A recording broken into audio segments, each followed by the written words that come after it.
अब स्वर्गयुद्ध तलवार के नीचे वह खून उगल रहा था, बस मारा जाने वाला था। ऐसा लग रहा था कि इस क्षण उसका जीवन सचमुच खत्म होने वाला था। और उनके विचार गलत नहीं थे। ये 5 लोग वास्तव में युद्ध देवता संप्रदाय के 5 युद्ध अमर थे।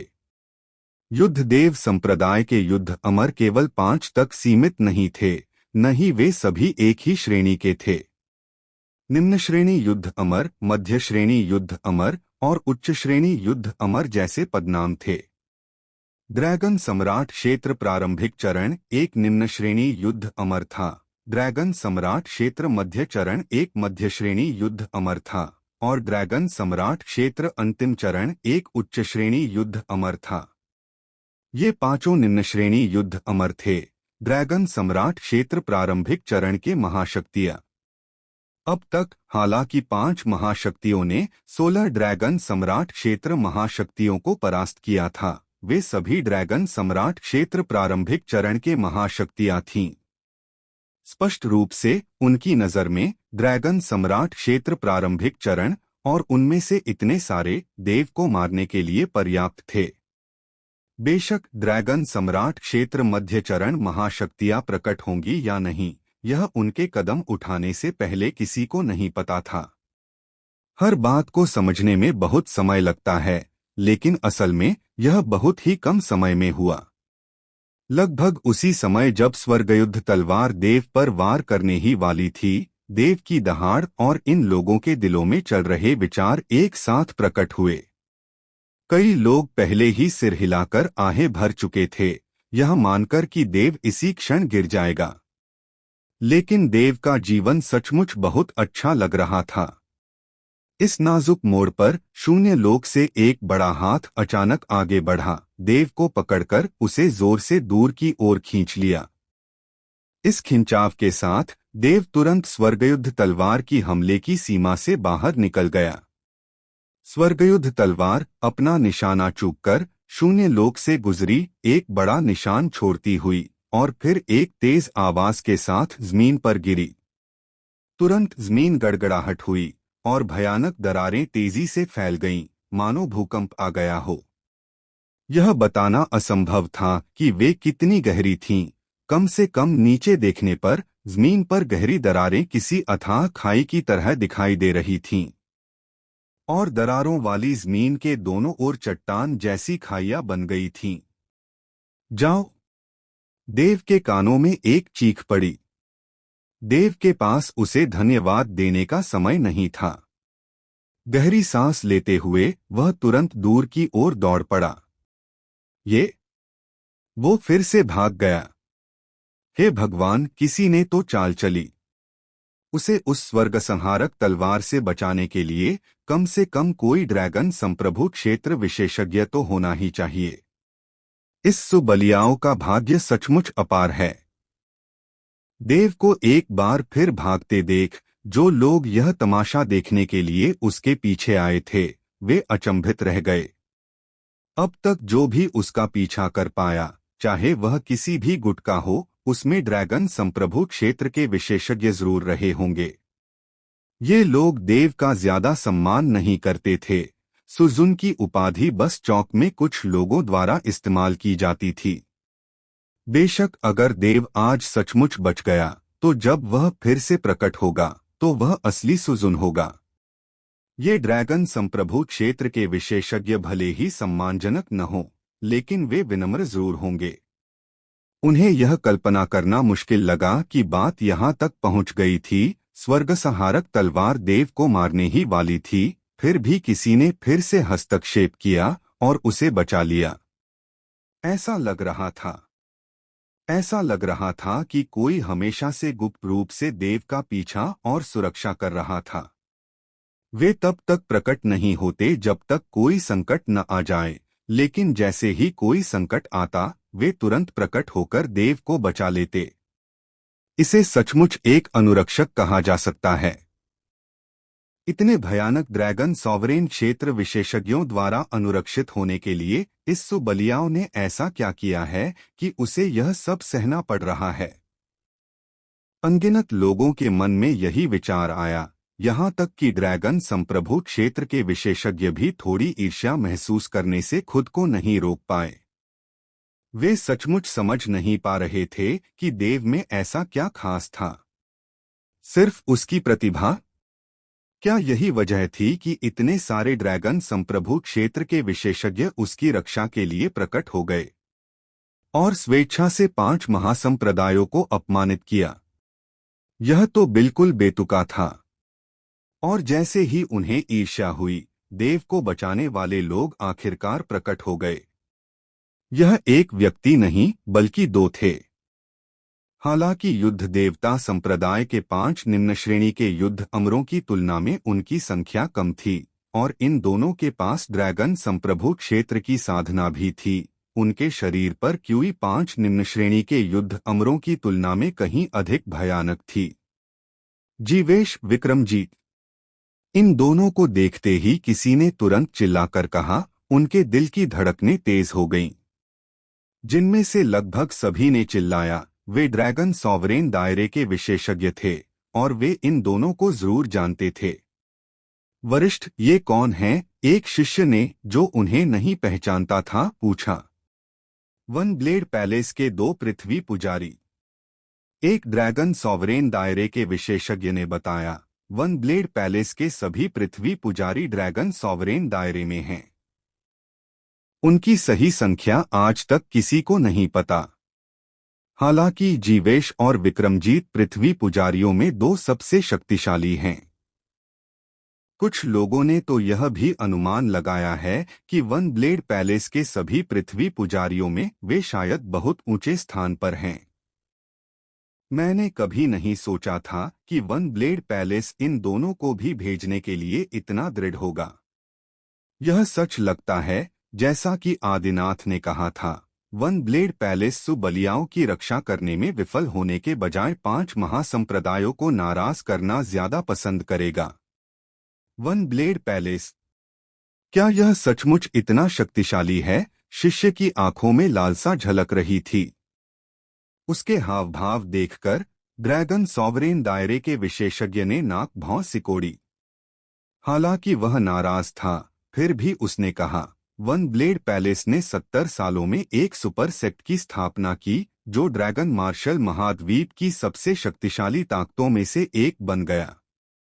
यह वाकई भयानक है। आज तक कोई नहीं जानता कि वन ब्लेड पैलेस की समग्र शक्ति वास्तव में कितनी शक्तिशाली है, लेकिन यह स्वीकार करना होगा कि सुपर सेक्ट में भी लगभग कोई भी उन्हें उकसाने की हिम्मत नहीं करता। ऐसा नहीं है कि वे उन्हें उकसाना नहीं चाहते, बल्कि यह है कि उनकी हिम्मत नहीं होती। इस बिंदु पर ड्रैगन सॉवरेन दायरे के विशेषज्ञ ने हिम्मत मत करो शब्दों पर जोर देते हुए दोहराया। और उसके शब्द सुनकर इन शिष्यों को अचानक निसर्ग और अन्य लोगों के शब्द याद आ गए। 5 महासंप्रदाय वन ब्लेड पैलेस के हस्तक्षेप न करने के बदले में प्रत्येक 200 अरब स्पिरिट स्टोन, कुल मिलाकर 1 ट्रिलियन देने को तैयार थे। 1 ट्रिलियन स्पिरिट स्टोन।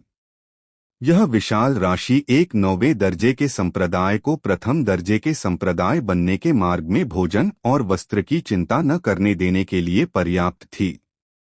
प्रत्येक संप्रदाय से प्राप्त 200 अरब स्पिरिट स्टोन भी एक बड़ी राशि थी और उन्होंने वन ब्लेड पैलेस को हस्तक्षेप करने से रोकने के लिए इतनी बड़ी कीमत चुकाई। इससे कोई भी समझ सकता था कि वन ब्लेड पैलेस कितना भयानक था। 5 महासंप्रदायों ने ऐसा करने का पहला कारण यह था कि वे चिंतित थे कि वे देव को नहीं मार सकते, और दूसरा यह कि वे वन ब्लेड को नाराज नहीं करना चाहते थे।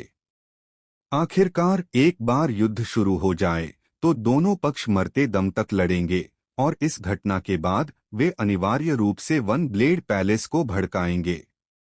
लेकिन फिर भी 1 ट्रिलियन निम्न श्रेणी के स्पिरिट स्टोन्स का प्रलोभन वन ब्लेड पैलेस को रोक नहीं सका। और क्या कहा जा सकता है?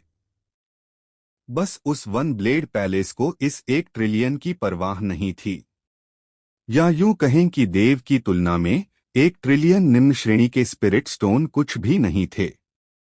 जब भी वे इस बारे में सोचते तो ये लोग सोचते कि देव में ऐसा क्या मूल्य है जो वन ब्लेड पैलेस को 1 ट्रिलियन निम्न श्रेणी के स्पिरिट स्टोन भी अस्वीकार करने पर मजबूर कर सकता है।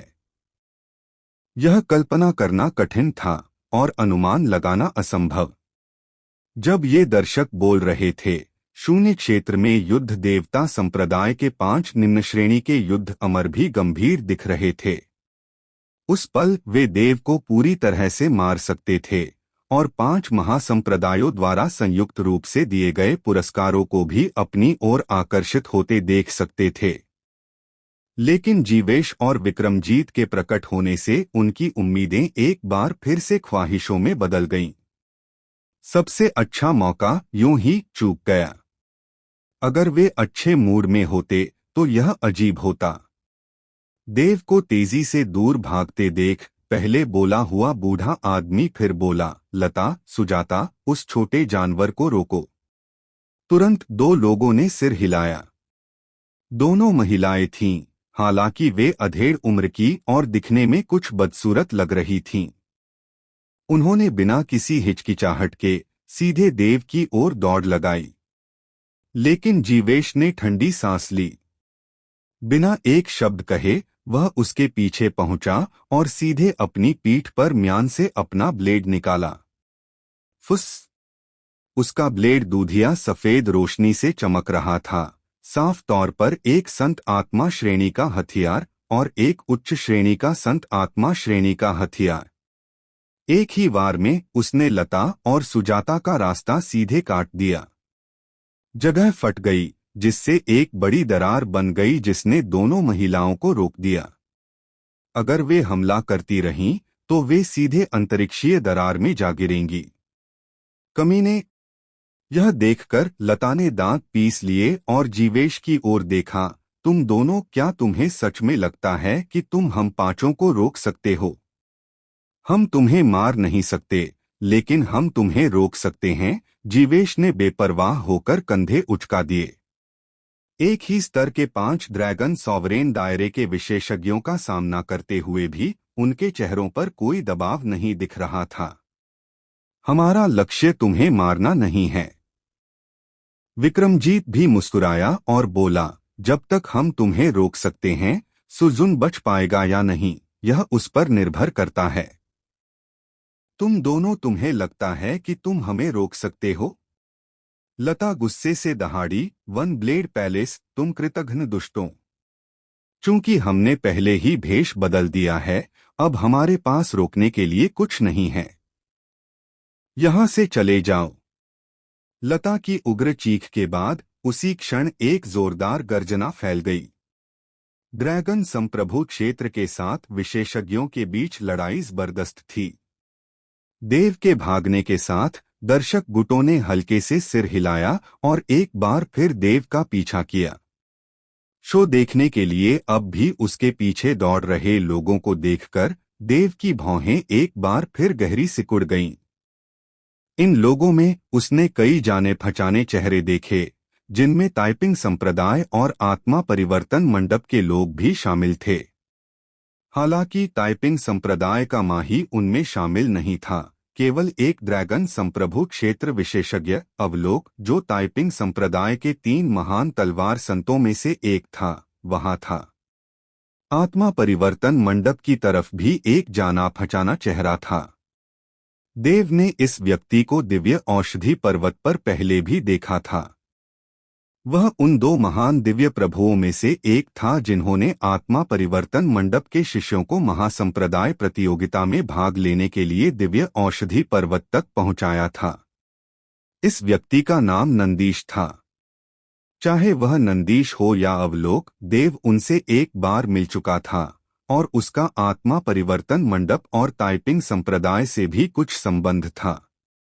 देव के लिए उसने इन दोनों संप्रदायों को छोड़ दिया था और उनके साथ अजनबी जैसा व्यवहार किया था, यहाँ तक कि ताइपिंग संप्रदाय के माही को भी उसके मित्रों की सूची से हटा दिया गया था। लेकिन देव को इस बात से चिढ़ थी कि भले ही वे मदद न करें, वे बार बार शो देखने आते रहे। क्या उन्हें रुकने से पहले उसे मरते हुए देखना पड़ा? यह तो बस परेशान करने वाली मक्खियों का एक झुंड था। देव सचमुच समझ नहीं पा रहा था कि इस स्तर तक पहुंचने के लिए कितनी जिज्ञासा की जरूरत होती है। क्या उन्हें डर नहीं था कि वह उनसे नाराज हो जाएगा? शायद इन लोगों के दिलों में आज मेरा मरना तय है, देव ने मन ही मन उपहास किया। अवलोक ठीक था, वह उससे सिर्फ एक बार मिला था, लेकिन जहां तक नंदीश की बात है, देव ने उसके सम्मान में आत्मा परिवर्तन मंडप के शिष्यों पर हमला नहीं किया था।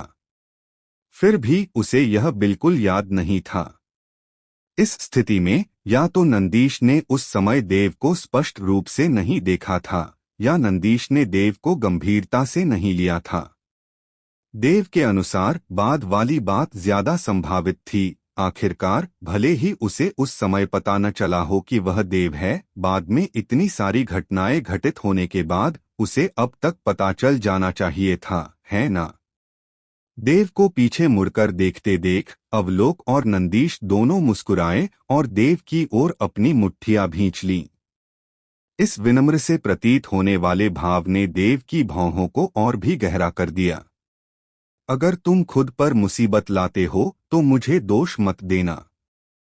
देव ने उन्हें न देखने का नाटक करते हुए घुरघुराहट की और दूर की ओर सरपट दौड़ा। जैसे ही वह सरपट दौड़ा, उसने एक बार फिर चरम दांव दिव्य स्वर्ग को मुक्त करने के लिए 3000 साल का जीवनकाल खर्च कर दिया। साथ ही उसने गुप्त रूप से शक्ति संचय करते हुए 5 महान ताओवादी जादुओं में से एक नीला अधोलोक दिव्य महल का प्रयोग करने की तैयारी में 3000 वर्ष और व्यतीत कर दिए। 3000 वर्ष व्यतीत करने के बाद देव के हाथ में एक महल प्रकट हुआ, लेकिन यह महल बेहद छोटा था, इतना छोटा कि नंगी आंखों से मुश्किल से दिखाई दे रहा था। अगर कोई ध्यान से न देखे तो उसे पता भी नहीं चलेगा। और देव के अनुमान के अनुसार 5वां आकाश कारावास पर्दा जल्द ही प्रकट होना चाहिए। 10 आकाश कारावास पर्दों में से न केवल प्रत्येक पिछले वाले से अधिक शक्तिशाली था, बल्कि प्रत्येक दूर भी था। ड्रैगन मार्शल सिटी के इस आधे हिस्से में 4 प्रकट हो चुके थे, लेकिन अब देव पहले ही ड्रैगन मार्शल सिटी से बाहर निकल चुका था, और उसके पीछे ड्रैगन मार्शल सिटी पहले ही एक काले बिंदु में बदल चुका था। फिर भी 5वां आकाश कारावास पर्दा अभी तक प्रकट नहीं हुआ था। समय बीतने के साथ देव ड्रैगन मार्शल सिटी से और दूर होता गया। जैसे ही ड्रैगन मार्शल सिटी पूरी तरह से नजरों से ओझल हुआ, अचानक आगे से एक भिनभिनाहट की आवाज आई। उसके बाद जमीन से एक विशाल सुनहरी पीली रोशनी उठी और सीधे आसमान में उड़ गई। यह ठीक 5वां आकाश कारावास पर्दा था। इस आकाश कारावास पर्दा की ऊंचाई और दूरी अज्ञात थी, लेकिन देव उसे ढूंढने के मूड में नहीं था। 5 महासंप्रदाय देव को फंसाने के लिए इसका इस्तेमाल करने में बिल्कुल भी लापरवाही नहीं बरतेंगे। यह देखने के लिए कि क्या वह ऊपर से उसे तोड़ सकता है, उसकी ऊंचाई का पता लगाने के बजाय उसे सीधे चकनाचूर कर देना ज्यादा व्यावहारिक था। और यह 5वां प्रकाश पर्दा अब सिर्फ देव का रास्ता नहीं रोक रहा था, इसके प्रकट होने के बाद ऐसा लग रहा था जैसे यह देव को निशाना बना रहा हो, तेजी से सिकुड़ रहा हो और दूर से एक विशाल पिंजरा बना रहा हो, देव को अपने भीतर समेट रहा हो। न केवल देव बल्कि नंदीश, अवलोक और शो देखने आए अन्य लोग भी उसमें लिपटे हुए थे। यह दृश्य देखकर अवलोक, नंदीश और बाकी लोग पहले तो दंग रह गए, फिर क्रोधित हो गए। इसका क्या मतलब है? नंदीश चिल्लाया। और अवलोक की तरफ, हालांकि वह कुछ बोला नहीं, उसने अपनी हथेली घुमाई और एक लंबी तलवार तुरंत प्रकट हुई। उसकी मुद्रा से लग रहा था कि वह सीधे वार करना चाहता है। सब लोग चिंता मत करो। देव के सामने शून्य लोक से एक आवाज आई, और जैसे ही आवाज धीमी हुई, 2 और आकृतियां धीरे धीरे प्रकट हुईं। ये दोनों आकृतियां बिल्कुल एक जैसी लग रही थीं, अगर वे क्लोन नहीं थे तो जुड़वा भाई थे। दोनों बूढ़े थे, लेकिन एक के बाल काले थे और दूसरे के बाल सफेद। इससे दोनों में फर्क करना आसान था। थॉमस, हरेश, तो ये तुम दोनों हो? नंदीश ने ठंडी आवाज में कहा। इसका क्या मतलब है? हम तो बस यहां से गुजर रहे हैं और तुमने हमें भी कैद कर लिया है। क्या तुम हमें भी ऐसा करने पर मजबूर करने की योजना बना रहे हो? भाई नंदीश बहुत ज्यादा सोच रहे हैं। काले बालों वाले हरेश ने मुस्कुराते हुए तुरंत कहा, यह आकाश कारावास का पर्दा ऐसा नहीं है जिसे मैं और मेरा भाई नियंत्रित कर सकें, लेकिन मैं गारंटी दे सकता हूं कि हम तुम पर कभी हमला नहीं करेंगे। यह सुनकर नंदीश ने ठंडी सांस ली और कहा, और कुछ नहीं? बेशक वह जानता था कि ये दोनों बूढ़े उन पर हमला करने की हिम्मत नहीं करेंगे। वन ब्लेड पैलेस और स्टार्क परिवार पहले से ही उन्हें काफी परेशान कर रहे थे। अगर वे लड़ाई में शामिल हो जाते तो आज देव को मारना उनके लिए वाकई मुश्किल होता। थॉमस और हरेश ने भी यही सोचा था। उन्हें सचमुच डर था कि नंदीश और अवलोक हमला कर देंगे। यह जानना जरूरी है कि यह आकाश कारावास का पर्दा वाकई ऐसा कुछ नहीं था जिसे वे नियंत्रित कर सकें। इसका कारण देव को कैद करना था, और उससे भी महत्वपूर्ण बात यह है कि अगर सचमुच अंधेरे में और भी लोग होते तो शायद वे आकाश कारावास के पर्दे से बाहर ही रुक गए होते। बेशक वे अंदर भी रुक गए होंगे, लेकिन अगर उन्हें बाहर ही रोक दिया गया तो दूसरे पक्ष को इस आकाशीय कारावास के पर्दे को तोड़ने में जितना समय लगेगा उतना ही उनके भाई देव को मार डालेंगे। भाई नंदीश, चिंता मत करो। एक बार जब मैं और मेरा भाई इस छोटे से बदमाश को मार देंगे तो यह आकाशीय कारावास का पर्दा अपने आप खुल जाएगा। हरेश फिर मुस्कुराया, तुम यहाँ भी एक अच्छा शो देख सकते हो, है ना? जल्दी करो और काम करो, नंदीश ने अधीरता से कहा। हालांकि वे उन पर हमला करने की हिम्मत नहीं कर सकते थे, फिर भी अंदर फंसे रहना थोड़ा असहज था। और देव ने उसकी बातें सुनी तो उसकी नजर उस पर पड़ी। तुम क्या देख रहे हो? नंदीश का मूड खराब था, इसलिए उसने देव पर झपट्टा मारा। यह सुनकर देव अचानक मुस्कुरा दी। तुम्हारा नाम नंदीश है ना? देव ने कहा। नंदीश की भौहें तुरंत सिकुड़ गईं। सुबलियाओ, तुम अभी खतरे में हो। तुम्हें मेरा नाम जानने की जरूरत नहीं है। पहले अपना ख्याल रखो। ठीक है, मैं इसे याद रखूंगा। देव ने सिर हिलाया और फिर कुछ नहीं कहा। और थॉमस और हरेश की नजरें भी उस पर पड़ गईं। अब उनके चेहरे पर नंदीश और अवलोक का सामना करते समय वाली माफी नहीं थी, बस रुखापन और हत्या का इरादा था। अगर हम इस व्यक्ति को मार देंगे तो इनाम हमारा होगा, भाइयों। हरेश ने थॉमस की ओर देखा। दोनों एक जैसे जुड़वा भाई थे, जिनके मन एक दूसरे से पूरी तरह से संवाद करते थे। उन्होंने ड्रैगन सम्राट क्षेत्र के प्रारंभिक चरण में एक साथ साधना भी की थी। सबसे महत्वपूर्ण बात यह थी कि ये दोनों, उनके पास जो कुछ भी था वह एक जैसा था। हथियार, उपकरण, ड्रैगन कौशल, साधना तकनीकें। जो कुछ थॉमस के पास था वह हरेश के पास भी था, और जो कुछ हरेश के पास था वह थॉमस के पास भी था। सब कुछ जोड़े में था, बिल्कुल उनके रूपरंग की तरह। पहले भी कहा जाता था कि दोनों के बालों का रंग एक जैसा था, लेकिन चूंकि वे जेड वॉयड पैलेस में शामिल हुए थे, इसलिए उन्हें पहचानना मुश्किल था। जेड वॉयड पैलेस का आदेश था कि वे अपने बालों का रंग अलग अलग करें। पूरे ड्रैगन मार्शल महाद्वीप में केवल ये दोनों भाई ही ऐसे हो सकते थे। दोनों की योग्यताएं बहुत प्रबल थीं, अन्यथा वे ड्रैगन सम्राट क्षेत्र में साधना नहीं कर पाते। हालांकि ड्रैगन सम्राट क्षेत्र के लोगों के बीच इन दोनों को कमजोर माना जाता था। कि कहने का तात्पर्य यह है कि सभी ड्रैगन सम्राटों में ये दोनों बहुत कमजोर थे, लेकिन यह केवल उन्हें अलग अलग देखते हुए ही था। जब भी दोनों भाई प्रकट होते वे हमेशा साथ होते, और उनकी संयुक्त शक्ति राजेंद्र जैसे ड्रैगन सम्राटों से कम नहीं थी। साथ ही ड्रैगन सम्राटों के रूप में राजेंद्र और अन्य से मुकाबला करने के लिए उनमें से दो की आवश्यकता थी।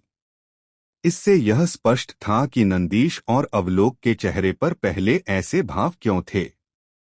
5 महासंप्रदायों के अन्य शक्तिशाली लोग पहले से ही बंधे हुए थे। इस समय देव को मारने और वह इनाम पाने के अवसर के साथ थॉमस और हरेश ने बिना किसी हिचकिचाहट के सीधे हमला कर दिया। धमाका! जैसे ही तेज आवाज कम हुई, उनकी आंखें चमक उठीं और उनके हाथों में चांदी सफेद रंग का एक लंबा भाला दिखाई दिया। इन लंबे भालों पर एक दूधिया सफेद रोशनी टिमटिमा रही थी, जो साफ जाहिर कर रही थी कि ये भी संत आत्मा श्रेणी के हथियार थे। हालांकि यह दूधिया सफेद रंग ज्यादा घना नहीं था, जो राजेंद्र और अन्य भालों की तुलना में काफी अंतर दर्शाता था। ज्यादा से ज्यादा इन्हें मध्यम श्रेणी का संत आत्मा श्रेणी माना जा सकता था, और मध्यम श्रेणी के संत आत्मा श्रेणी में भी ये निचले पायदान पर थे। इससे ड्रैगन सम्राटों के बीच उनकी स्थिति का भी पता चलता था। ऐसा कहा जाता था कि जब उन्होंने ड्रैगन सम्राट क्षेत्र में कदम रखा तो यह उनकी अपनी साधना के कारण नहीं, बल्कि अपार भाग्य के कारण था। कुछ संयोगवश मुठभेड़ें हुई थीं और उन्हें बलपूर्वक ऊपर उठाया गया था, अन्यथा वे केवल छद्म सम्राट क्षेत्र में ही होते। लेकिन चाहे जो भी हो, वे अंततः ड्रैगन सम्राट ही थे।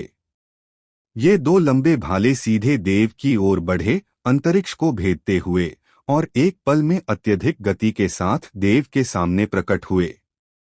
देव का मूल इरादा था चकमा देने की कोशिश की, लेकिन उसी पल उसके मन में अचानक एक विचार आया। उसका शरीर स्थिर रहा, मानो स्तब्ध हो गया हो, और उसका चेहरा भयानक रूप से पीला पड़ गया। धमाका! इन दो लंबे भालों के प्रहार के आगे चरम दांव दिव्य स्वर्ग टिक नहीं पाया और जोरदार धमाके के साथ ढह गया। जब थॉमस और हरेश ने यह देखा तो वे दोनों स्तब्ध रह गए। क्या उनके प्रहार में इतनी शक्ति थी? और नंदीश, अवलोक और अन्य लोगों ने भी गहरी भौहें सिकोड़ लीं। दोनों भाइयों को देखते हुए कुछ अविश्वसनीय महसूस कर रहे थे। यह जानना जरूरी है कि देव का चरम दांव दिव्य स्वर्ग पहले भी एक बार प्रदर्शित हो चुका था, और उनके स्तर के ड्रैगन सम्राटों को भी कुछ समय के लिए इसे पूरी तरह से भेदना मुश्किल हो गया था। जब युद्ध देव संप्रदाय के 5 निचले स्तर के युद्ध अमर अपनी स्वर्गसंहारक तलवारों के साथ प्रकट हुए और एक साथ हमला किया, तभी चरम दांव दिव्य स्वर्ग चकनाचूर हुआ। लेकिन इन दो ड्रैगन सम्राटों थॉमस और हरेश को इतनी ताकत कब मिली? सिर्फ 2 भालों ने बिना ड्रैगन कौशल का इस्तेमाल किए चरम दांव दिव्य स्वर्ग को चकनाचूर कर दिया। बस इतना ही। इसी समय हरेश की ठंडी खर्राटें अचानक आईं। नंदीश और अवलोक खुद को दोबारा देखने से रोक नहीं पाए और थॉमस को घमंडी भाव से थोड़ी उठाए किसी शक्तिशाली व्यक्ति जैसा व्यवहार करते देखा। वास्तव में थॉमस ने उनके चेहरों पर सदमे का भाव देखा था। हालांकि थॉमस को अपने दोनों भाइयों के एक ही वार से चरम दांव दिव्य स्वर्ग को भेदने के बारे में संदेह था, लेकिन जब उसने देखा कि नंदीश और अवलोक कुछ सदमे में हैं, तो उसे बहुत खुशी हुई। उसके दोनों भाई और वे सभी ड्रैगन सम्राट थे, लेकिन आमतौर पर जब वे मिलते थे तो वे उसके दोनों भाइयों को आंख भी नहीं दिखाते थे, यहाँ तक कि उन्हें झुकने और ताकने पर भी मजबूर करते थे। अगर वे नाराज होते तो सीधे हमला नहीं करते थे, लेकिन उन्हें श्राप जरूर देते थे। थॉमस और हरेश ने बहुत लंबे समय तक सहन किया था। इस समय नंदीश और अवलोक को मुश्किल स्थिति में देखकर वे बेहद उत्साहित थे। एक पल के लिए उन्होंने इस सवाल को दरकिनार कर दिया कि उन्होंने चरम दांव दिव्य स्वर्ग को कैसे चकनाचूर कर दिया। बस नंदीश और अवलोक के सामने दिखावा करने की परवाह की। और उनके हाव भाव वाकई नंदीश, अवलोक और बाकी लोगों को उलझन में डाल रहे थे, जिन्होंने मन ही मन सोचा, क्या ऐसा हो सकता है कि थॉमस और हरेश ने स्वर्ग विरोधी कुछ संयोगवश मुलाकातें की हों और पिछली मुलाकात के बाद से अपनी ताकत में बहुत सुधार किया हो? अगर सच में ऐसा होता तो वे दोबारा मिलने पर पहले जैसे घमंडी नहीं हो सकते थे। सो बलियाओ, इस बूढ़े से मिलते ही तुम जरूर मर जाओगी। थॉमस की ठंडी खर्राटें फिर से सुनाई दीं। चरमदाव दिव्य स्वर्ग को चकनाचूर करने के बाद उसने जो लंबे भाले छोड़े थे उनमें से एक देव के सिर की ओर और दूसरा देव के सिर के ऊपर लगा। दोनों ही हमले देव को मारने के इरादे से किए गए थे। इस पल देव भी खुद को मार डालने की तीव्र इच्छा से नहीं रोक सका। वह बस थोड़ा सा पीछे हटा था और इन दोनों बुजुर्गों को सचमुच लगा कि उन्होंने चरमदाव दिव्य स्वर्ग को चकनाचूर कर दिया है।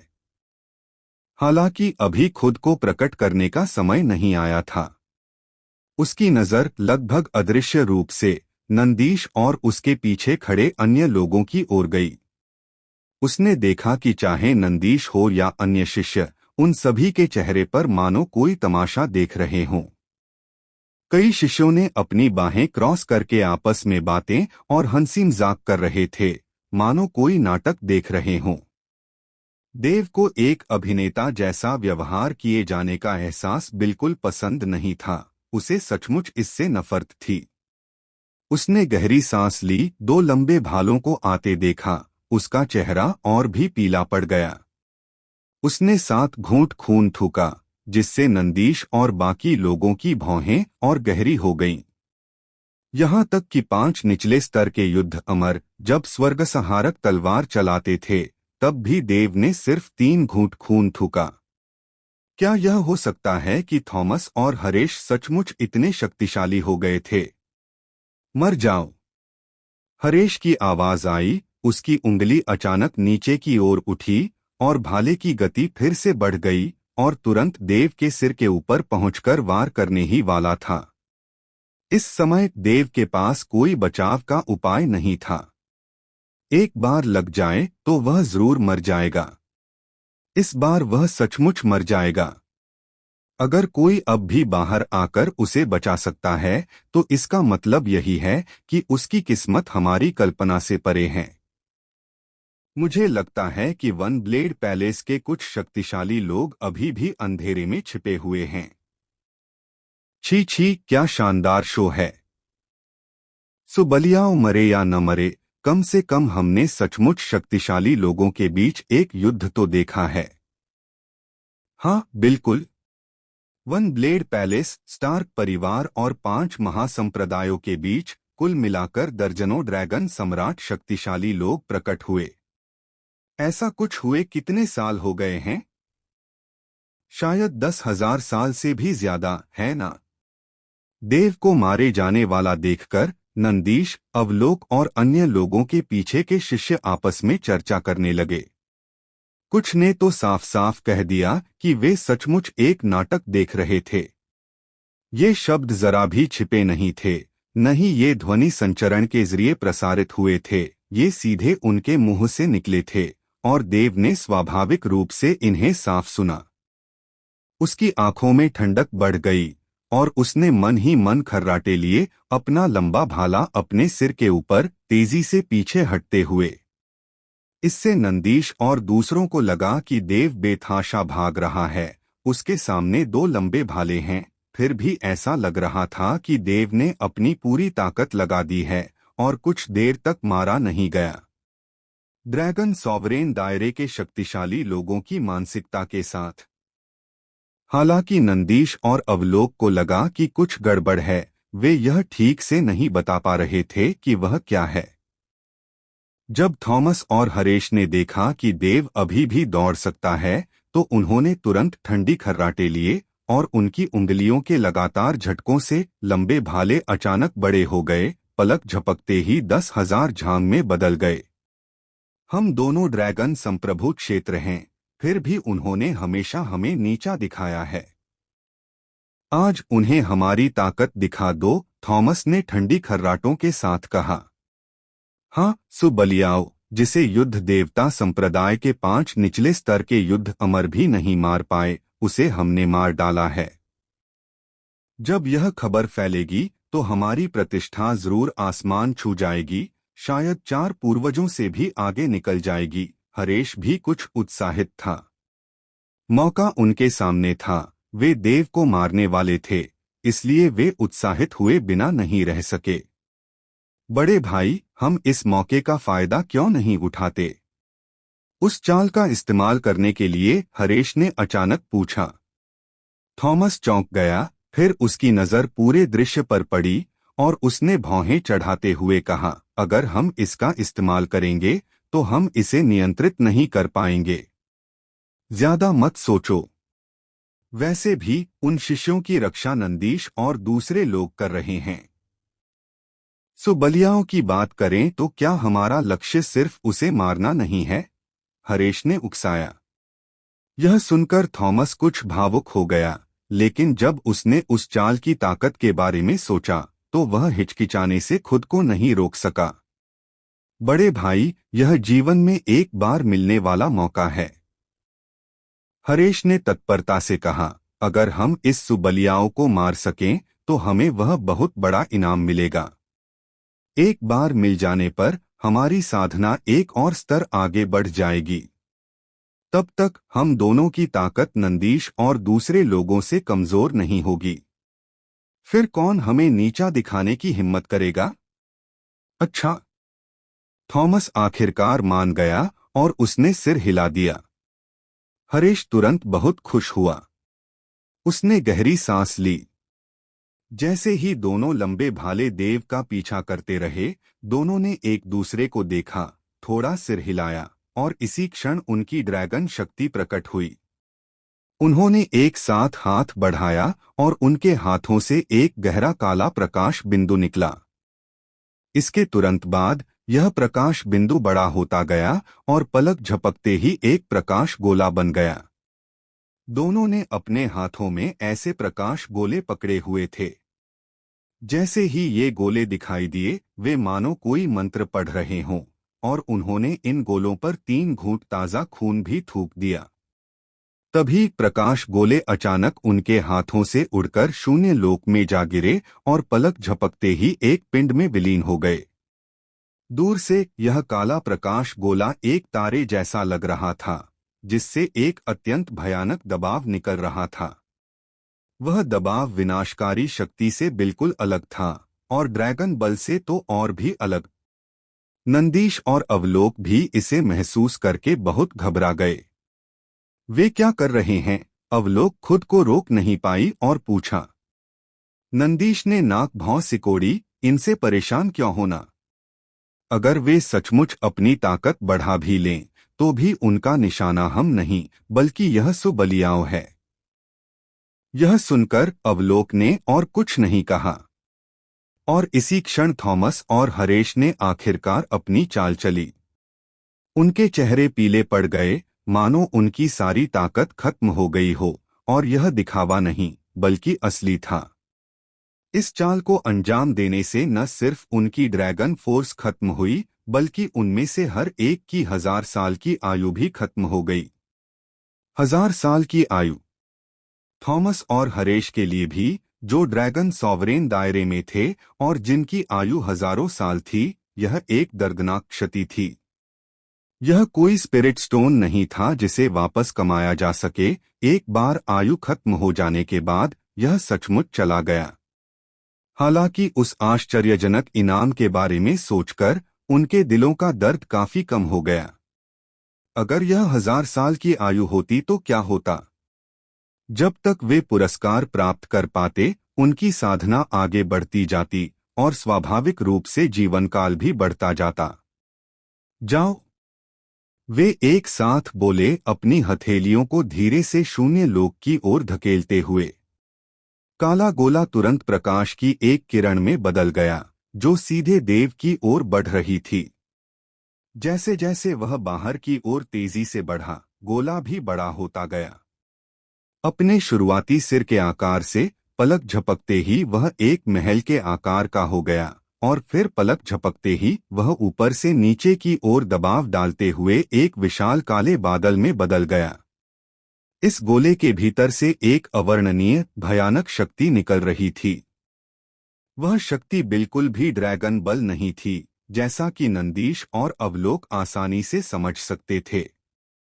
देव ने भी स्वाभाविक रूप से इसे महसूस किया, और उसने इसे बेहद स्पष्ट रूप से महसूस किया। यह जीवनकाल की शक्ति थी। ड्रैगन मार्शल महाद्वीप पर यह पहली बार था जब देव ने किसी ऐसे व्यक्ति को देखा था जो जीवनकाल को निगलने वाली एक गुप्त कला का उपयोग कर सकता था, और इससे भी बढ़कर इसका उपयोग एक ड्रैगन संप्रभु लोक द्वारा किया जा रहा था। इस शक्ति को महसूस करके देव आश्चर्यचकित नहीं हुआ, बल्कि प्रसन्न हुआ। ड्रैगन संप्रभु क्षेत्र के एक शक्तिशाली केंद्र से एक कदम। हालांकि इसने केवल 1000 साल का जीवन काल लिया, थॉमस और हरेश के पास कुल मिलाकर 2000 साल थे, और चाहे वे कितने भी कमजोर क्यों न हो, वे ड्रैगन संप्रभु क्षेत्र ही थे, देव के बराबर किसी भी तरह से नहीं। जीवन काल लेने के लिए जिस गुप्त कला का उन्होंने इस्तेमाल किया, उसमें जबरदस्त शक्ति थी। लेकिन देव डरा नहीं, क्योंकि उसने अभी अभी ध्वनि संचरण सुना था। मूल रूप से शक्तिशाली केंद्र थे जो कार्रवाई करना चाहते थे, लेकिन देव ने उन्हें रोक दिया था। चरमदाव दिव्य स्वर्ग, जिसने 3000 साल का जीवन काल लिया था, का इस तरह ढह जाना बस एक बर्बादी थी। अगर देव को कुछ मुआवजा नहीं मिलता, तो वह सचमुच खुद को निराश कर रहा होता। शक्तिशाली केंद्रों की सुरक्षा के साथ देव स्वाभाविक रूप से निडर था, और इसके अलावा वह बहुत खुश था। उसने शुरू में सोचा था कि सिर्फ ये 2 लंबे भाले ही हैं, और देव कुछ हद तक निराश हुआ था। दूसरों को पता नहीं था, लेकिन देव अच्छी तरह जानता था कि इन 2 लंबे भालों की शक्ति अकेले चरमदाव दिव्य स्वर्ग को भेदने में असमर्थ थी, और अगर वे भीड़ में गिर जाते तो नंदीश और बाकी लोग उन्हें आसानी से रोक लेते। अगर ऐसा होता तो देव का चरमदाव दिव्य स्वर्ग बेकार में ढह जाता, और उसके 3000 साल व्यर्थ चले जाते। किसने सोचा होगा कि थॉमस और हरेश सचमुच ऐसी अद्भुत जादूटोना फिर से कर पाएंगे। उस गोले के भीतर की क्यूई उसे महसूस करके ही अत्यधिक घबराहट पैदा कर देती थी। नंदीश और अवलोक जैसी क्षमता वाले लोगों के लिए भी उसे रोकना आसान नहीं होता। अगले ही पल देव ने ज्यादा नहीं सोचा। वह तेजी से पीछे हटता रहा, और जिस दिशा में वह पीछे हट रहा था, वह ठीक नंदीश और उस भीड़ की ओर थी जो तमाशा देखने आई थी। नंदीश और अन्य लोगों ने देव को आते देखा, लेकिन उन्होंने बस थोड़ा सा मुंह बनाया, इस बारे में ज्यादा सोचा भी नहीं परवाह की। दोनों पक्ष तेजी से दूरी कम कर रहे थे, और पलक झपकते ही दूरी 10 ली से भी कम हो गई थी। मानो किसी संकट का आभास पाकर नंदीश और अवलोक दोनों ने ठंडी सांस ली, अपनी हथेलियां लहराईं और बचाव के लिए शिष्यों पर एक हल्का सा पर्दा डाल दिया। जहां तक उनकी बात है, वे वहीं खड़े रहे, जरा भी पीछे नहीं हटे, क्योंकि उनके पीछे आकाशीय कारावास का पर्दा था। अगर वे और पीछे हटते तो आकाशीय कारावास के पर्दे से टकरा सकते थे। आकाशीय कारावास के पर्दे की तुलना में नंदीश और अन्य लोगों को साफ लगा कि इन 2 लंबे भालों का खतरा बहुत कम था। तभी देव की आंखें अचानक चमक उठीं, उसके चेहरे पर एक अलग ही उत्साह था। जैसे ही उसने अपना हाथ हिलाया, चरमदाव दिव्य स्वर्ग फिर से प्रकट हो गया। उसके कदम आखिरकार रुक गए, और वह पीछे नहीं हटा। 2 लंबे भालों ने चरमदाव दिव्य स्वर्ग पर जोरदार प्रहार करते हुए गर्जना की। धमाका! एक जोरदार आवाज गूंजी। जब लंबे भालों ने चरमदाव दिव्य स्वर्ग पर प्रहार किया, तो पहले जो पतन का दृश्य हुआ था, वह फिर से प्रकट नहीं हुआ। इस दृश्य ने नंदीश और अवलोक सहित अन्य लोगों को एक बार फिर स्तब्ध कर दिया। क्या हो रहा था? पहले लंबे भालों ने अपनी शक्ति बढ़ाए बिना चरमदाव दिव्य स्वर्ग को आसानी से चकनाचूर कर दिया था। अब 10,000 झांग तक बढ़ जाने के बाद दोबारा प्रहार करने पर उनकी शक्ति कम हो गई थी। शून्य लोक में लंबे भालों ने चरमदाव दिव्य स्वर्ग का सामना किया और एक क्षण बाद ही वे थोड़ा सा भेदने में सफल हुए। अगर ऐसा ही चलता रहा तो यह चरमदाव दिव्य स्वर्ग को ध्वस्त कर सकता था, लेकिन इसके लिए बहुत लंबा समय लगेगा, निश्चित रूप से पहले जितना आसान नहीं। थॉमस और हरेश भी थोड़े स्तब्ध, कुछ उलझन में थे। उन्हें अचानक लगा जैसे उन्हें अपनी ताकत का भी अंदाजा नहीं था।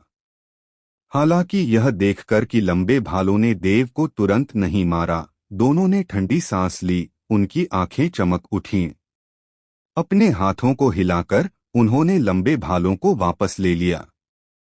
साथ ही उन्होंने अपनी उंगलियां फैलाईं और हल्के से उस गोलाकार वस्तु की ओर इशारा किया जो पहले ही एक काले बादल में बदल चुकी थी। विस्फोट! दोनों एक साथ बोले, उनकी आवाजें तीखी थीं, मार डालने की तीव्र इच्छा से भरी हुई थीं। धमाका! इस समय एक भयानक गर्जना सीधे पूरे क्षेत्र में फैल गई। इस ध्वनि की भयावहता वर्णन से परे थी, मानो सपने में किसी के कान के पास अचानक कोई तोप का गोला फट गया हो। वह बहरा कर देने वाली, दिमाग सुन्न कर देने वाली अनुभूति अनगिनत लोगों के दिलों में तुरंत उभर आई। देव, जो तैयार था, ने भी विस्फोट होते ही अपने शरीर में कंपन महसूस किया और उसका चेहरा पीला पड़ गया। हालांकि उसे आवाज की परवाह नहीं थी, उसे तो काले बादल के विस्फोट के परिणाम की परवाह थी। उसने नजर घुमाई और देखा कि उस क्षण एक विशाल काला बादल जोरदार धमाके के साथ फैल गया। यह दृश्य बेहद प्रभावशाली था। यह एक भयानक आग से उठता धुआं जैसा था, जो आश्चर्यजनक गति से बाहर की ओर फैल रहा था और लगभग तुरंत ही देव को अपनी चपेट में ले रहा था। लेकिन किसी ने यह नहीं देखा कि जिस क्षण देव उसमें समाया, एक बड़ा हाथ अचानक बढ़ा और उसे शून्य लोक में खींच लिया। केवल देव ही नहीं, बल्कि आकाश कारावास का पर्दा भी उसमें समा गया। यह 5वां आकाश कारावास का पर्दा था और काले बादल के प्रभाव से वह तुरंत ही टुकड़े टुकड़े हो गया। देव शून्य लोक में खड़ा था और जब उसने यह दृश्य देखा तो वह कुछ अवाक रह गया। जैसा कि ड्रैगन संप्रभु लोक से अपेक्षित था, उन दोनों का संयुक्त जीवनकाल केवल 2000 वर्ष था, फिर भी उनके पास इतनी शक्ति थी। जहां तक उसकी बात है, 3000 वर्ष का जीवनकाल लेने वाले असीम पाताल सागर को सक्रिय करने के बाद भी उसकी शक्ति इस काले बादल की आधी भी होती तो अच्छी होती। सब कुछ साधना पर निर्भर था। अगर देव भी इस समय ड्रैगन संप्रभु लोक में होता तो नंदीश और अवलोक जैसे लोग उसकी नजर में चींटियों जैसे होते। यह धारणा कि ड्रैगन संप्रभु लोक के विशेषज्ञों को मारना मुश्किल है, देव के लिए बिल्कुल भी समस्या नहीं होती। जीवनकाल को खत्म करने वाली इन गुप्त तकनीकों का उपयोग किए बिना भी देव के लिए उन्हें मारना बेहद आसान होता। लेकिन इस समय देव ड्रैगन संप्रभु लोक में नहीं था, इसलिए इन बातों पर बात करना बेकार था। जब उसने देखा कि इस तकनीक ने सचमुच आकाशीय कारावास के पर्दे को तोड़ दिया, तो देव ने खुशी का इजहार किया। इस तरह उसने कुछ मेहनत बचा ली। हालांकि उसे सबसे ज्यादा खुशी आकाशीय कारावास के पर्दे के टूटने से नहीं, बल्कि विभिन्न प्रमुख शक्तियों के शिष्यों से हुई जो यह तमाशा देखने आए थे। काले बादल के फटने के बाद उसकी फैलने की गति अविश्वसनीय रूप से तेज थी। जैसे ही उसने देव को घेरा, उसने आकाशीय कारावास के पर्दे को तोड़ दिया और फिर वह सीधे उन शिष्यों की ओर बढ़ा। शिष्यों के पास ज्यादा से ज्यादा एक ही पल था। उस पल में नंदीश और अवलोक और अन्य लोगों के हाव भाव में भारी बदलाव आया और शिष्यों की पुतलियां सिकुड़ गईं, उनके चेहरे पीले पड़ गए, गहरी निराशा प्रकट हुई। धमाका! जब काले बादल ने उन्हें ढक लिया तो नंदीश और अवलोक और अन्य लोगों ने जो सुरक्षा कवच पहले बनाए थे वे कागज की तरह नाजुक हो गए और तुरंत ही बिखर कर नष्ट हो गए। इसके तुरंत बाद तीखी चीखें गूंज उठीं। तलवार संत, मुझे बचा लो। पुराने पूर्वज, मैं मरना नहीं चाहता। ये तीखी चीखें साफ तौर पर सिर्फ एक नहीं थीं। नंदीश और अवलोक ड्रैगन संप्रभु क्षेत्र के विशेषज्ञ होने के नाते अपनी रक्षा करने की क्षमता रखते थे, लेकिन इसका मतलब यह नहीं था कि वे सभी की रक्षा कर सकते थे। काले बादल के फैलने की गति बहुत तेज थी, इतनी तेज कि उनके जैसे ड्रैगन संप्रभु क्षेत्र के विशेषज्ञ भी आखिरी क्षण में ही प्रतिक्रिया दे पाए। इस समय उन शिष्यों की चीखें सुनकर और आकृतियों को सीधे शून्य में बदलते हुए देखकर नंदीश और अन्य लोगों के चेहरे पर इतनी गहरी उदासी छा गई कि मानो उनसे पानी टपक रहा हो। धिक्कार है! उनके हृदय से भयंकर क्रोध उमड़ पड़ा और उनके शब्दों में खेद की झलक साफ दिखाई दे रही थी। उन्होंने ऐसी स्थिति की कभी कल्पना भी नहीं की थी। उन्हें इस बात का क्रोध था कि वे केवल दर्शक थे, किसी भी पक्ष से उनका कोई मतभेद नहीं था, फिर भी अंततः उनके अपने ही लोग मारे गए। उन्हें इस बात का अफसोस था कि अगर उन्हें यह पता होता तो उन्हें थॉमस और हरेश को कम नहीं आंकना चाहिए था। किसने सोचा होगा कि ये दो ड्रैगन संप्रभु क्षेत्र साधक, जिन पर वे आमतौर पर ध्यान नहीं देते थे, इतने भयानक साधन रखते होंगे। इस काले बादल के नीचे नंदीश और अवलोक, यहाँ तक कि अन्य लोगों ने भी यह दावा करने की हिम्मत नहीं की कि वे इसका आसानी से विरोध कर सकते हैं। बस इसी तकनीक से थॉमस और हरेश पहले ही उनके बराबरी पर आ गए थे। शुरुआती विस्फोट के बाद काला बादल और फैलता गया। अगर कोई शून्य क्षेत्र से देखता तो वह देख सकता था कि काला बादल एक विशाल मशरूम जैसा था, जो खिलने के बाद चारों दिशाओं में फैल गया। थॉमस, हरेश, तुम दोनों कमीने कमीने! एक पल बाद काला बादल छंट गया। विभिन्न सेनाओं के आंकड़ों को देखते हुए, जिनमें से आधे से ज्यादा मृत या घायल थे, इन सेनाओं के नेता जैसे नंदीश और अवलोक अपनी उग्र निगाहें थॉमस और हरेश पर टिका दीं। उन्हें देखते हुए थॉमस और हरेश दोनों ने भौहें चढ़ाई, फिर एक हल्की सी हंसी निकाली। सच कहूं तो जिस तरह नंदीश और बाकियों ने इस नतीजे की उम्मीद नहीं की थी, उसी तरह उन्हें भी नहीं थी। उनका निशाना देव था, ये लोग नहीं। अब ऐसा लग रहा था कि उन्होंने उन्हें पूरी तरह से नाराज कर दिया था। मैंने तुमसे कहा था कि इसका इस्तेमाल मत करना, थॉमस ने चुपके से कहा। कोई बात नहीं, हरेश ने कहा। बड़े भाई, हालांकि हमने उन्हें नाराज किया है, लेकिन यह एक दुर्घटना थी। उन्हें यह बात पता होनी चाहिए, और जो मारे गए वे वैसे भी कुछ मामूली शिष्य थे। मुझे लगता है कि वे इस वजह से हमारा विरोध नहीं करेंगे। इसके अलावा वे इसके लायक थे। वे मक्खियों के झुंड की तरह उत्साह देखने के लिए आने पर अड़े थे। अगर वे नहीं मरेंगे तो कौन मरेगा? सबसे जरूरी बात यह है कि... थोड़ा रुककर हरेश ने उत्साह से कहा, सबसे जरूरी बात यह है कि हमने उस सुबलियाओं को मार डाला, है ना? थॉमस की भौहें सिकुड़ी हुई थीं, लेकिन हरेश का आखिरी वाक्य सुनकर वे आखिरकार थोड़ी ढीली पड़ गईं। उसने अपने आसपास देखा, उसकी नजरें घूम रही थीं, और उसका दिव्य विचार चारों ओर फैल रहा था।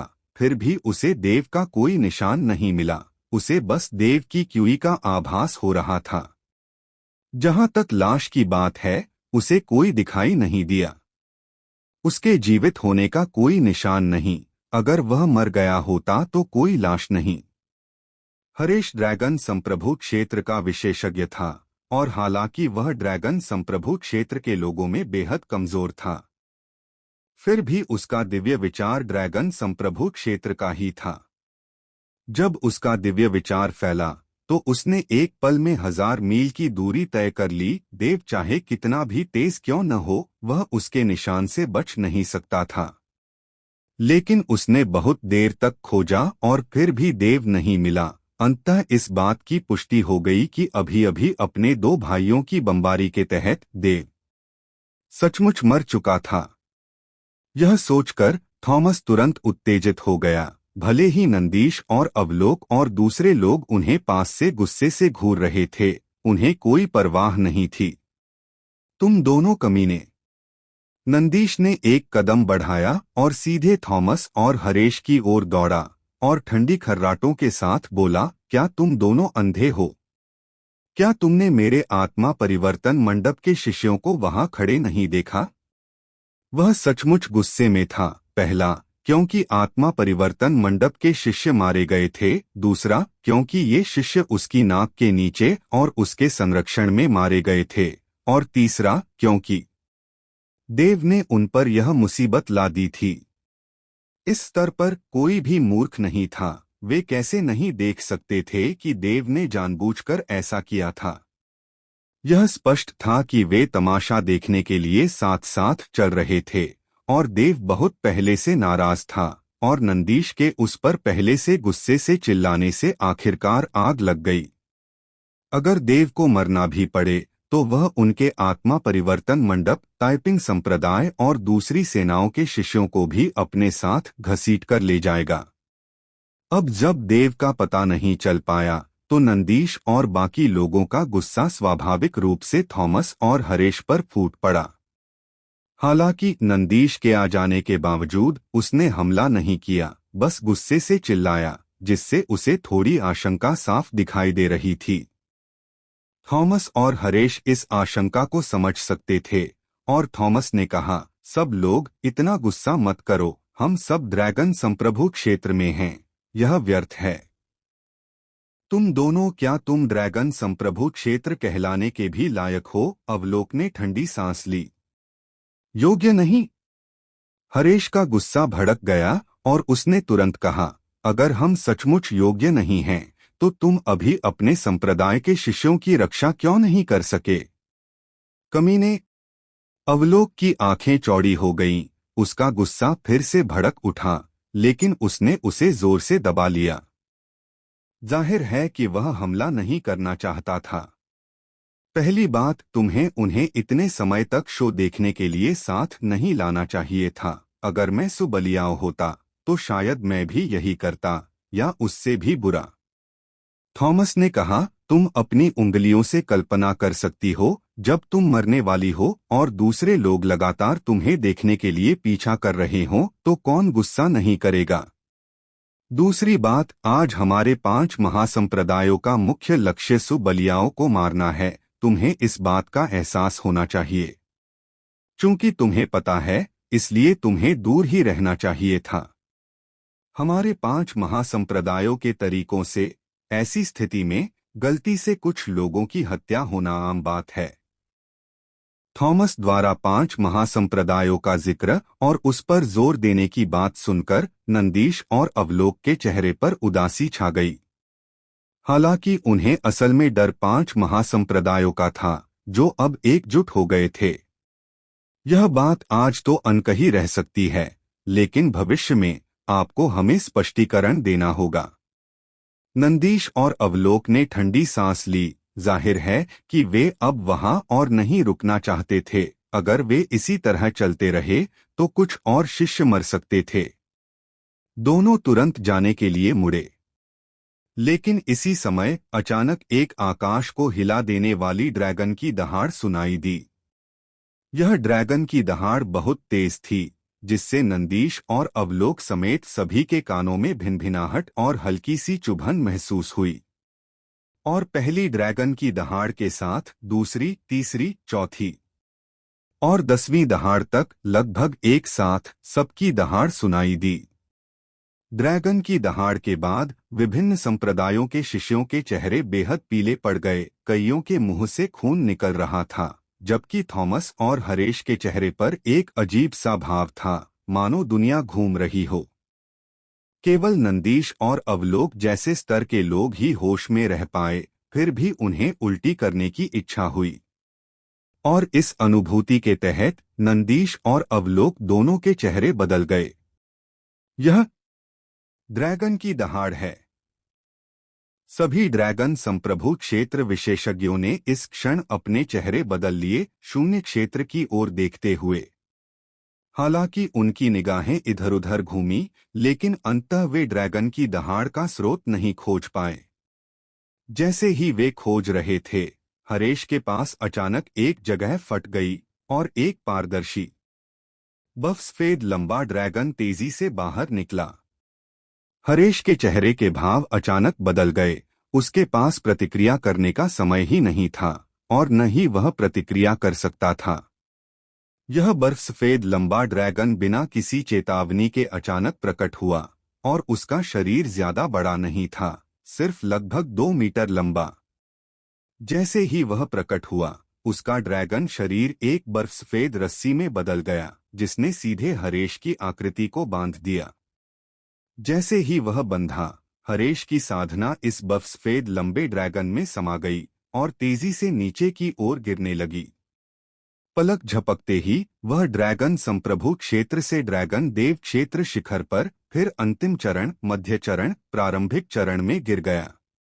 उसी समय जिस क्षण बर्फ सफेद लंबे ड्रैगन ने उसे बांधा, उस दरार के भीतर से अचानक एक काली, आकाश को हिला देने वाली ब्लेड की रोशनी प्रकट हुई। सब कुछ बहुत ही कम समय में हुआ। लंबा ड्रैगन प्रकट हुआ, हरेश को फंसाया, ब्लेड की रोशनी प्रकट हुई, हरेश के हाव भाव बदल गए। सब कुछ एक पल में हुआ। हरेश के हाव भाव में अचानक आए इस बदलाव का कारण बर्फ सफेद लंबा ड्रैगन नहीं, बल्कि उस आकाश को हिला देने वाली ब्लेड की रोशनी थी जिसे सिर्फ वही महसूस कर सकता था। बड़े भाई, मुझे बचा लो। इस समय हरेश के पास और कुछ कहने का समय नहीं था, बस थॉमस से मदद मांगने के लिए। उसी समय हरेश और थॉमस को आखिरकार समझ आ गया कि देव मरा नहीं था, बल्कि उसने कोई खास तरीका अपनाया था, या शायद किसी महान विशेषज्ञ ने उसे पकड़ लिया था और अंतरिक्ष में छिपा दिया था। अब हरेश और थॉमस की असावधानी का फायदा उठाते हुए देव ने सीधे एक घातक प्रहार किया। सो बलियाओ, तुम्हारी हिम्मत कैसे हुई? थॉमस की पुतलियां सिकुड़ गईं, उसका गुस्सा बढ़ गया और वह तुरंत हरेश की ओर दौड़ा। और नंदीश, अवलोक और बाकी लोगों ने भी यह दृश्य देखा। जब उन्होंने अपना सिर घुमाया तो वे स्तब्ध रह गए और फिर उनके हाव भाव कुछ गंभीर हो गए। देव ड्रैगन देव क्षेत्र और छद्म सम्राट क्षेत्र के लोगों को मार सकता था, यह कोई बड़ी बात नहीं थी, इसलिए वे शो देखने के लिए लगातार इंतजार कर रहे थे। लेकिन अगर उसने ड्रैगन संप्रभु क्षेत्र के किसी विशेषज्ञ को मार डाला, तो ड्रैगन मार्शल महाद्वीप पर उसकी स्थिति बिल्कुल अलग होगी। चले जाओ।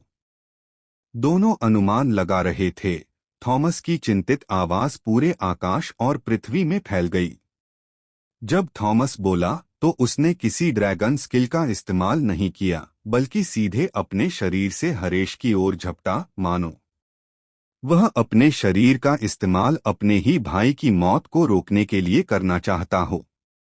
नहीं। हालांकि जैसे ही वह आगे बढ़ा, थॉमस ने एक दर्दनाक दहाड़ लगाई, क्योंकि उसे पता चला कि उसकी गति ब्लेड की रोशनी की गति से कहीं कम थी। हालांकि वह हरेश से केवल 100 मीटर की दूरी पर था, लेकिन इस समय ये 100 मीटर एक दुर्गम दूरी लग रहे थे, मानो अगर थॉमस को 10 साल और भी दिए जाएं, तो भी वह इसे पार नहीं कर पाएगा। धमाका! ब्लेड की रोशनी नीचे उतरी, चमकती हुई, शून्य क्षेत्र में एक बड़ी दरार को चीरती हुई, एक अविश्वसनीय रूप से आश्चर्यजनक गर्जना करती हुई, और फिर अनगिनत आंखों की निगाहों के नीचे यह सीधे हरेश पर लगी। सिजल! बर्फ सफेद लंबा ड्रैगन ब्लेड की रोशनी पड़ने ही वाला था कि वह तुरंत गायब हो गया और हरेश की साधना भी तेजी से बढ़ने लगी, लेकिन तब तक बहुत देर हो चुकी थी। ब्लेड की रोशनी से उसका शरीर 2 टुकड़ों में बंट गया। उसने शुरू में सोचा था कि उसकी आदिम आत्मा अभी भी बच सकती है, लेकिन जब उसका शरीर 2 टुकड़ों में बदल गया तो हरेश की आदिम आत्मा को गहरी निराशा हुई। उसने पाया कि यह ब्लेड न सिर्फ उसके शरीर को चीर सकता है, बल्कि उसकी आदिम आत्मा को भी चीर सकता है। अपनी मृत्यु के अंतिम क्षण में हरेश के हृदय में केवल पश्चाताप की भावना थी। वह एक ड्रैगन सम्राट क्षेत्र विशेषज्ञ था, फिर उसने उस कुत्ते की विष्ठा के इनाम को इतना महत्व क्यों दिया और देव को मारने के लिए क्यों जिद की? अगर वह आज नहीं आया होता और कुछ समय तक साधना करता और अपनी साधना में सफलता प्राप्त करता, तो भले ही देव भविष्य में सचमुच मजबूत हो जाता, क्योंकि उसने उसका विरोध नहीं किया था। देव उसके जैसे ड्रैगन सम्राट क्षेत्र विशेषज्ञ को मारने के लिए उसके पीछे नहीं भागता, है ना? क्यों? उसे आज क्यों आना पड़ा? किसी ने उसे जवाब नहीं बताया। अगर कोई जवाब था, तो वह लालच था। थॉमस और हरेश की देव से कोई दुश्मनी नहीं थी। उनके आने का कारण किसी संप्रदाय का काम नहीं था। अगर वे नहीं आना चाहते, तो संप्रदाय उन्हें मजबूर नहीं कर सकता था। लेकिन वे आए थे उस अद्भुत इनाम के लिए। अब हरेश मर चुका था उस अद्भुत इनाम के लिए। एक ड्रैगन सम्राट क्षेत्र विशेषज्ञ इस तरह नष्ट हो गया। तार्किक रूप से कहें तो एक ड्रैगन सम्राट क्षेत्र विशेषज्ञ को मारना बेहद मुश्किल है। यहाँ तक कि एक ड्रैगन सम्राट क्षेत्र शिखर विशेषज्ञ के लिए भी एक ड्रैगन सम्राट क्षेत्र प्रारंभिक चरण विशेषज्ञ को मारना थोड़ा मुश्किल होगा। हरेश की मृत्यु के 3 कारण थे। पहला, उसे लगा कि देव पहले ही मर चुका है, इसलिए वह लापरवाह और पूरी तरह से तैयार नहीं था। दूसरा, बर्फ सफेद लंबा ड्रैगन अचानक प्रकट हुआ, उसने ध्यान भी नहीं दिया। तीसरा, उस बर्फ सफेद लंबे ड्रैगन ने वास्तव में उसकी साधना को कम कर दिया था। अगर ऐसा न होता, तो सिर्फ ब्लेड की रोशनी से भी देव उसे मारने के लिए काफी नहीं होता। सामान्य परिस्थितियों में ड्रैगन सम्राट क्षेत्र के विशेषज्ञ हमेशा सुरक्षा में रहते और इतनी आसानी से नहीं मरते। उदाहरण के लिए, हरेश ने रक्षात्मक उपकरण या ड्रैगन कौशल का इस्तेमाल भी नहीं किया। अगर उसकी साधना तेजी से कम न होती, तो देव उसे इतनी जल्दी और आसानी से नहीं मार पाता। नहीं। हरेश के शरीर को 2 हिस्सों में बंटा देखकर थॉमस, हालांकि गुस्से में था, फिर भी इंतजार कर रहा था। वह हरेश की आदिम आत्मा के प्रकट होने का इंतजार कर रहा था। हालांकि इतने लंबे समय के बाद भी हरेश की आदि आत्मा प्रकट नहीं हुई। थॉमस का दिल तेजी से धड़क रहा था और आखिरकार वह बस यही कह पाया कि उस तलवार के नीचे न सिर्फ हरेश का भौतिक शरीर बल्कि उसकी आदि आत्मा भी पूरी तरह से नष्ट हो चुकी थी। थॉमस इस परिणाम को बर्दाश्त नहीं कर सका, न ही वह इसे बर्दाश्त कर सका। उसकी आंखें तुरंत लाल हो गईं, उसके बाल बेतरतीब ढंग से उड़ने लगे, मानो वह पागल हो गया हो, लगातार आसपास के शून्य लोक पर वार कर रहा हो। सो बलियाओ, इस बूढ़े आदमी के लिए यहाँ से निकलो। तुम्हारी हिम्मत कैसे हुई मेरे भाई को मारने की? यह बूढ़ा आदमी जरूर तुम्हारा खून पिएगा, तुम्हारा मांस खाएगा, तुम्हारे पूरे परिवार को मार डालेगा और तुम्हारे पूरे कुल का कत्लेआम करेगा। उसके हमले झील में गिरने जैसे थे। हालांकि शून्य लोक लगातार कांप रहा था और अक्सर चकनाचूर हो जाता था, देव की आकृति दिखाई ही नहीं दे रही थी। यह ठीक नहीं है। अचानक थॉमस को होश आया और उसने अपना सिर बेतहाशा हिलाते हुए कहा, नहीं, अपनी कमजोर ताकत से वह मेरे भाई को बिल्कुल नहीं मार सकता था। हो सकता है कि आखिरी तलवार भी उसी ने मारी हो, लेकिन उससे पहले के उस बर्फ जैसे सफेद लंबे ड्रैगन को कम से कम एक ड्रैगन सम्राट क्षेत्र विशेषज्ञ ही नियंत्रित कर सकता था। एक साधारण ड्रैगन देवता क्षेत्र विशेषज्ञ, चाहे कितना भी ताकतवर क्यों न हो, मेरे भाई को इतनी चुपचाप नहीं बांध सकता था। वह ऐसा बिल्कुल नहीं कर सकता था। यह सोचकर थॉमस और भी बेचैन हो गया। कौन है? आखिर कौन है? जल्दी करो और इस बूढ़े के लिए मर जाओ। अगर मैं तुम्हें और उस बदमाश सुबलियाओं को नहीं मारूंगा, तो यह बूढ़ा कसम खाता है कि वह इंसान नहीं रहेगा। नंदीश और अवलोक लगभग 100 मील दूर खड़े थे। उन्होंने पहले जाने की योजना बनाई थी, लेकिन हरेश अप्रत्याशित रूप से मारा गया, और ध्यान से सोचने पर वे अनुमान लगा सकते थे कि किसी और ने देव की मदद की होगी। वे यह भी देखना चाहते थे कि दूसरा पक्ष कौन है और क्या सुबलियाओं पागल थॉमस से बच सकता है। बेशक सबसे अहम बात यह थी कि वे देव से नाराज थे। अगर देव ने दोष किसी और पर न मढ़ा होता तो उनके इतने सारे शिष्य नहीं मरते। अगर सचमुच कोई संभावना होती तो वे देव के खिलाफ कदम भी उठा सकते थे। बाहर निकलो। थॉमस की दहाड़ जारी रही। उसकी आंखें लाल थीं और उसके शरीर से एक मोटी डेथ क्यों बह रही थी। जाहिर है उसके भाई की मौत ने उसके जीने की कोई उम्मीद नहीं छोड़ी थी। इसी समय शून्य लोक से एक आह निकली। उसके बाद 2 मीटर लंबा एक बहुत ही हट्टा-कट्टा व्यक्ति धीरे धीरे बाहर निकलता हुआ दिखाई दिया। यह आकृति एक गंजा आदमी था। सूरज की रोशनी में उसका गंजा सिर बेहद चमक रहा था। उसकी पीठ पर एक लंबा ब्लेड था और उसके पैरों के नीचे उसने एक सफेद लंबे ड्रैगन पर कदम रखा था। वन ब्लेड पैलेस, फिर से तुम ही हो।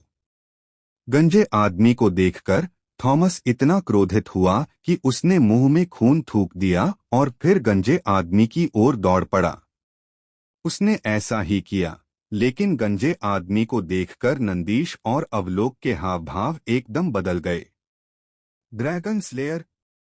पूरे ड्रैगन मार्शल महाद्वीप में ड्रैगन स्लेयर वाला एकमात्र संप्रदाय वन ब्लेड पैलेस ही था। और ड्रैगन स्लेयर की हैसियत तो स्वाभाविक ही है। उनकी ताकत बहुत ज्यादा होती है, वरना वे ड्रैगन वंश के याओ बीस्ट्स का विरोध करने की हिम्मत कैसे करते। हालांकि उन्हें ड्रैगन स्लेयर कहा जाता है, लेकिन वे असल में असली ड्रैगन्स को नहीं मारते। लेकिन इस उपाधि से और नंदीश और अवलोक के चेहरों पर बदले हुए भावों से कोई भी देख सकता है कि ऐसे लोग कितने शक्तिशाली होते हैं।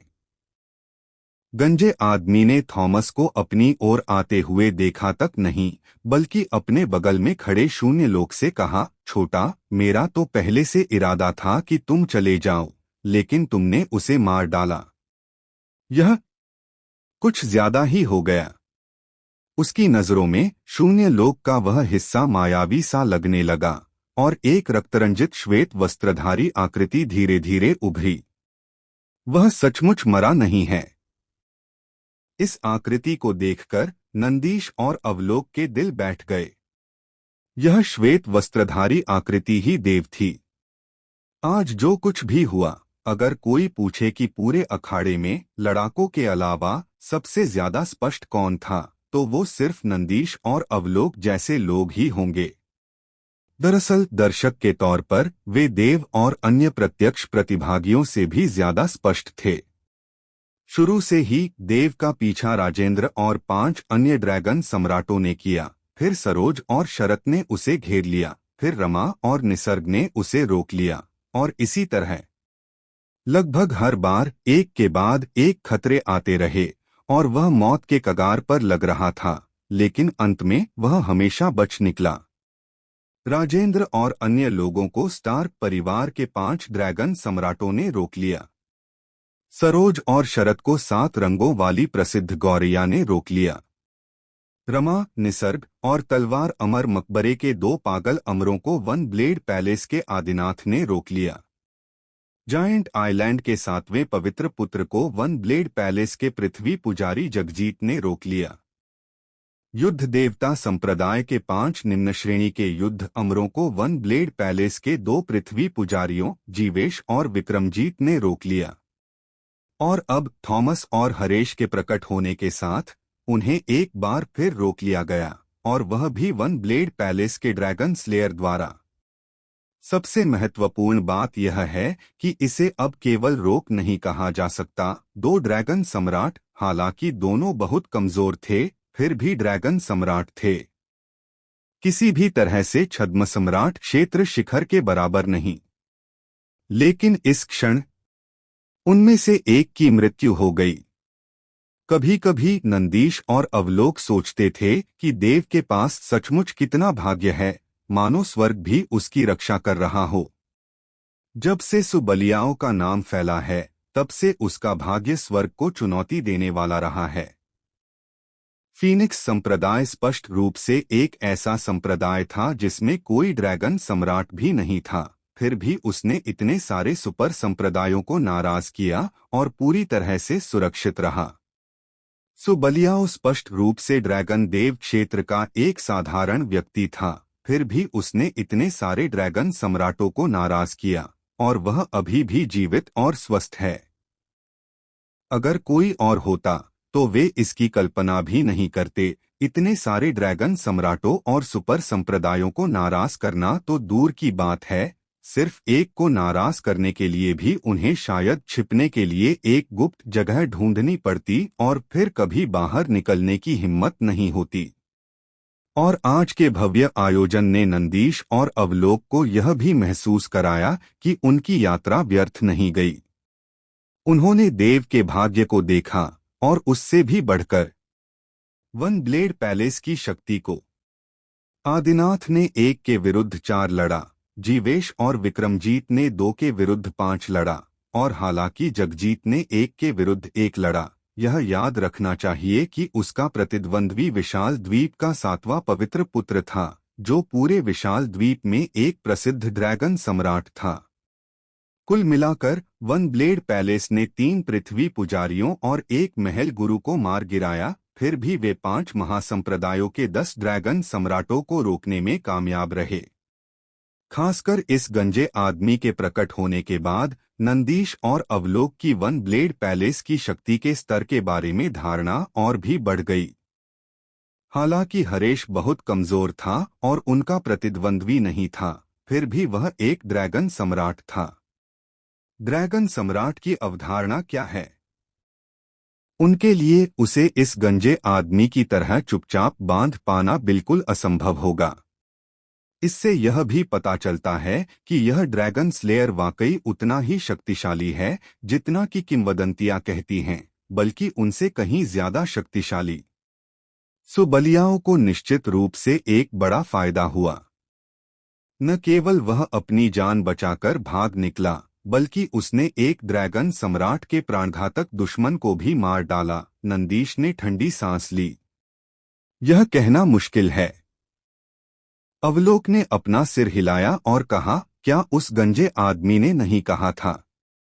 उसका असली इरादा सिर्फ हरेश को फंसाकर सुबलियाओं को जाने देना था, लेकिन सुबलियाओं ने जानलेवा हमला किया और हरेश को मार डाला।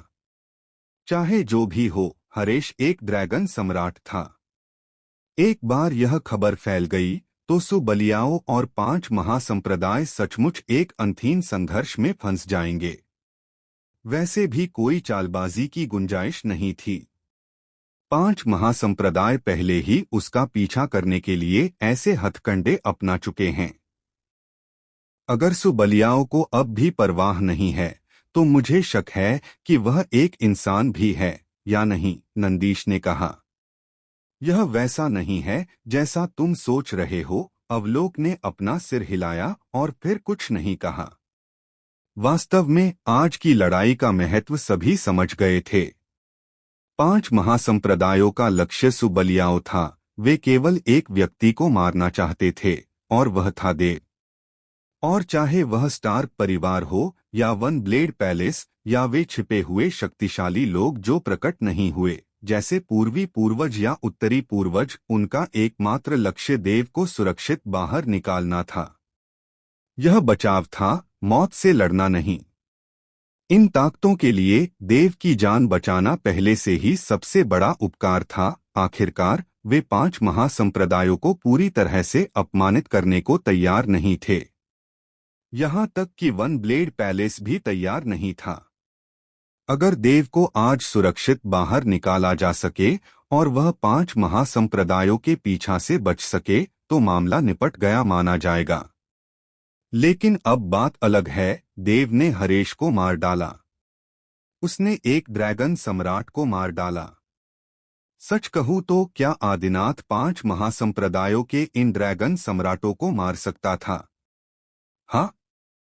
क्या जीवेश और विक्रमजीत एक या दो निम्न श्रेणी के युद्ध अमरों को मार सकते थे? हाँ। विशाल द्वीप के 7वें पवित्र पुत्र के साथ जगजीत की लड़ाई में जगजीत ने उसे लगातार दबा दिया। अगर जगजीत घातक इरादे से हमला करता तो क्या 7वां पवित्र पुत्र जगजीत का विरोधी होता? क्या जगजीत उसे मार सकता था? हाँ। राजेंद्र और अन्य, जिन्हें स्टार्क परिवार ने रोक रखा था, लगातार नुकसान में थे। अगर स्टार्क परिवार चाहता तो उन्हें मारने के अलावा क्या वे उन्हें गंभीर रूप से घायल कर सकते थे?